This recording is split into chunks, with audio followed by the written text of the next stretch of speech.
So this week we're going to make Asian barbecued country style ribs.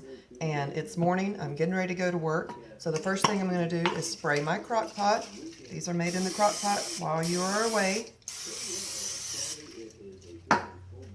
Give it a good spray. Then I'm going to take my country style ribs, place them in the crock pot. I have 2 pounds because there's only the 3 of us here this week. And then I'm going to take this Lowry's sesame ginger mandarin orange juice marinade.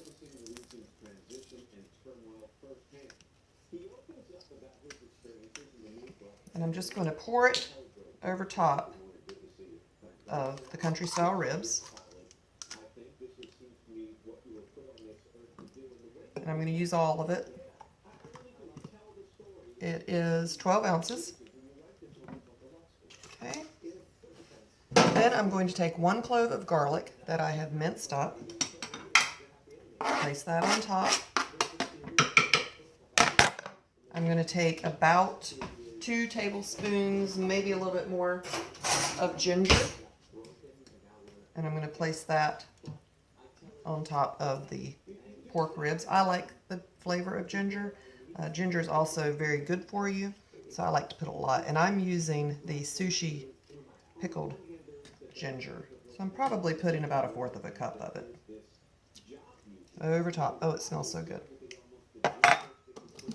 Then we like things a little bit spicy here, so I'm going to take some sriracha hot chili sauce. You don't want to use a lot of it because as it cooks, it's going to get warmer and warmer in heat. So I'm just going to put probably a teaspoon, maybe 2 teaspoons of that. Then I'm going to take sesame seeds, sprinkle on top. I'm going to put the cover on it, turn it on low, and we will continue this when I get home from work. Okay, so I just got home, and this is what the pork chops look like.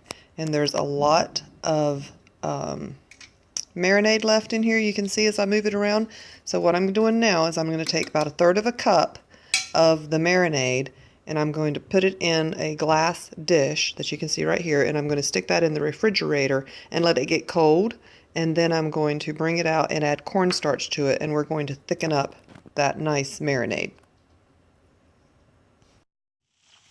Okay, so the sauce that I had taken out and put in the refrigerator, I put that in the fridge to get nice and cold, and I went to the gym, and now I'm ready to finish my meal. So what I'm going to do is I'm going to take some cornstarch, about 1 tablespoon, and I'm going to add it to this 1/3 cup of the marinade that I took out of my crock pot. And I'm going to whisk that together just to get it all combined. And then we're going to put that back into the crock pot. So I've taken the ribs out very carefully with 2 spatulas. I was able to lift them out, and they will fall apart, so be very careful, and put them in a pan that can go into the oven. And I'm just going to mix the cold marinade that I had stuck in the fridge when I got home from work with the cornstarch, and it makes just a little thick paste. And I'm going to pour that into the hot marinade that's left in the crock pot. And I'm going to turn that up to high just to let it get kind of hot and bubbly. Just give it a good stir.